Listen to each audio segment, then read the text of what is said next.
প্রিয় ছাত্রছাত্রীরা, সোমনাথদার কোচিং সেন্টারে তোমাদের সবাইকে স্বাগত।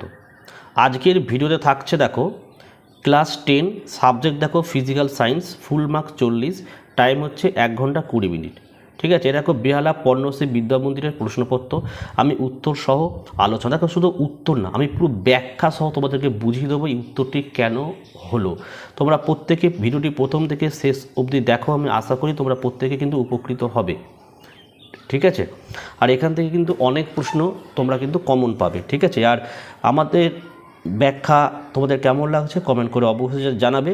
দেখো বিভাগ ক, এখানে 7খানা এমসিকিউ দিয়েছে। দেখো 1.1-এর প্রশ্ন কি বলেছে, আধুনিক দীর্ঘ পর্যায় সারণীতে কয়টি শ্রেণী আছে?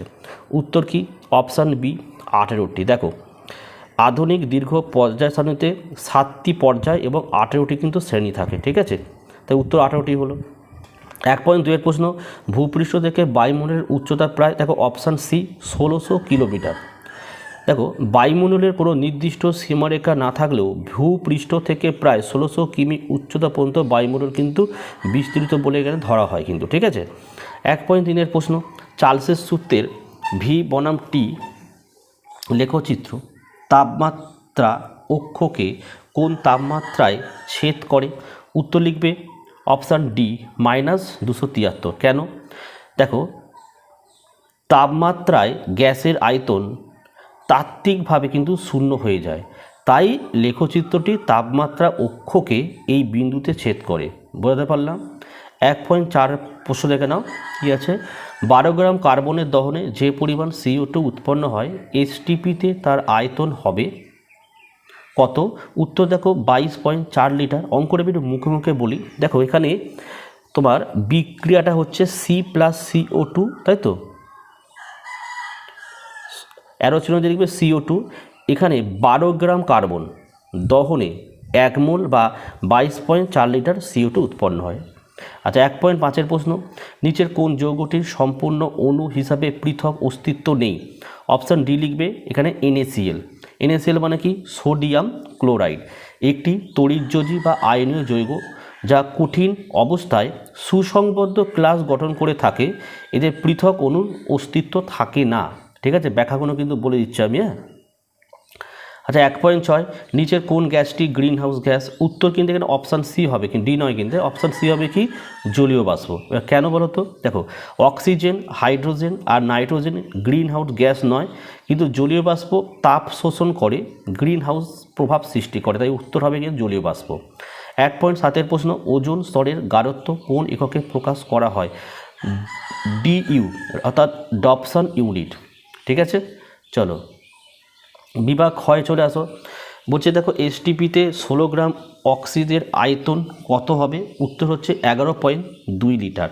অঙ্কটা একটু মুখে মুখে বলে নিই, তোমরা বুঝে নিতে পারো। দেখো অক্সিজেনের আণবিক ওজন কত?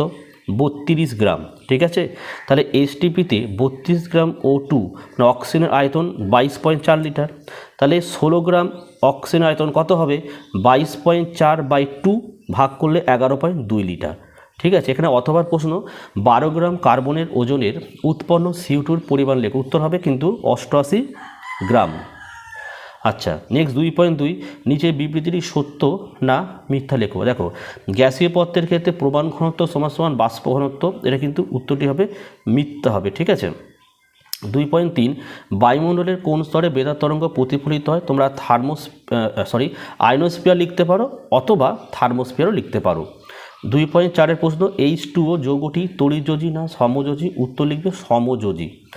ঠিক আছে, আচ্ছা অথবা প্রশ্ন দেখো, অষ্টক সূত্র লঙ্কিত হয় এমন একটি যৌগের নাম লেখো। উত্তর লিখবে কি? LiH বা PCl5ও লিখতে পারো। ঠিক আছে, 2.5-এর প্রশ্ন, একটি হ্যালোজেন মৌলের নাম লেখো। আমি একটা লিখেছি এখানে দেখো ফ্লোরিন, তোমরা ক্লোরিন লিখতে পারো, ব্রোমিন লিখতে পারো বা আয়োডিন লিখতে পারো। ঠিক আছে, অথবা প্রশ্ন, একটি সন্ধিগত মৌলের নাম লেখো। আমি Fe মানে লোহা লিখেছি, তোমরা Cu কপারও লিখতে পারো।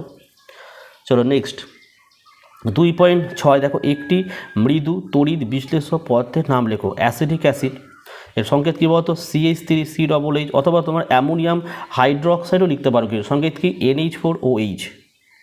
চলো নেক্সট চলে আসো। দেখো 2.7, তড়িৎ বিশ্লেষণের সময় ক্যাথোডে কোন প্রক্রিয়াটি ঘটে? কী ঘটে বলো তো, এখানে বিজারণ প্রক্রিয়া ঘটে। যদি বলো কেন, দেখো ক্যাথোডে ক্যাটায়নগুলি ইলেকট্রন গ্রহণ করে নিস্তড়িত পরমাণুতে পরিণত হয়।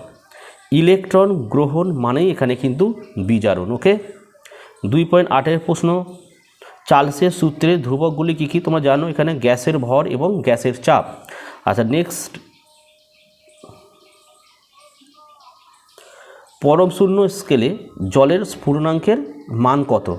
373 কেলভিন। কী করে হয় একটু বলি, দেখো সেলসিয়াস স্কেলে জলের স্ফুটনাঙ্ক কত? 100 ডিগ্রি সি। তাহলে কেলভিন বা পরম স্কেলে এটি কত হবে? 100 প্লাস 273, তাহলে সমান সমান কত হলো? 373কে। এইভাবে হলো কিন্তু। হ্যাঁ, চলো এখানে 2 নম্বরের প্রশ্ন 5টা। 3.1 ওজোন স্তরকে প্রাকৃতিক সৌরপর্দা বলা হয় কেন? ব্যাখ্যা করো। উত্তরগুলো তোমরা পেয়ে যাবে। 3.2 এর একটি অঙ্ক এখানে দেওয়া হচ্ছে, অঙ্কের উত্তর আমি তোমাদের বলে দিই। এটা তোমরা 28:29 যারা এটা করবে, 28:29। নেক্সট 3.3 যে অঙ্কটি রয়েছে, MgO এর ইলেকট্রন ডট গঠনটি এঁকে দেখাও। এটা তোমাদের এঁকে দেখাতে হবে। আচ্ছা এখানে দেখো 3.4 আধুনিক পর্যায় সূত্র, উত্তরটা তোমরা পেয়ে যাবে। 3.5 উত্তরটা তোমরা বইতে পেয়ে যাবে। তো 4 দাগের 4.1 উত্তর পেয়ে যাবে, 2টাও পেয়ে যাবে। 4.3 প্রশ্নটা খুব ভালো প্রশ্ন, বলে দিই আমি এটা। পিতলের চামচের উপর সোনার তড়িৎ লেপনের জন্য ক্যাথোড, অ্যানোড এবং তড়িৎ বিশ্লেষণ হিসাবে কী পদার্থ ব্যবহৃত হয়? দেখো ক্যাথোডে পিতলের চামচ করবে, অ্যানোড করবে বিশুদ্ধ সোনার পাত, আর তড়িৎ বিশ্লেষণে পটাশিয়াম অরোসায়ানাইড। ওকে, 4.4 হচ্ছে অ্যাভোগাড্রোর সূত্র, এই উত্তরটা তোমরা পেয়ে যাবে। 4.5 একটি অঙ্ক দিয়েছে, যার উত্তরটা আমি তোমাকে বলে দিচ্ছি আমি, 150 হবে, 150 CaCO3 থাকে। তো দেখো এই ছিল আজকের ভিডিওগুলো কেমন লাগছে কমেন্ট করে জানাও। ভালো লাগলে একটি লাইক করো এবং চ্যানেলে নতুন হলে চ্যানেলটিকে সাবস্ক্রাইব করো, পাশে থাকা বেল আইকন প্রেস করে অল নোটিফিকেশনটাকে অন করো, যাতে আমি যখনই কোনো ভিডিও আপলোড করি সবার প্রথম যেন তোমাদের কাছে পৌঁছে যায়। তো আজকের ভিডিও আমি এখানেই শেষ করলাম। তোমরা প্রত্যেকে ভালো থেকো এবং সুস্থ থেকো।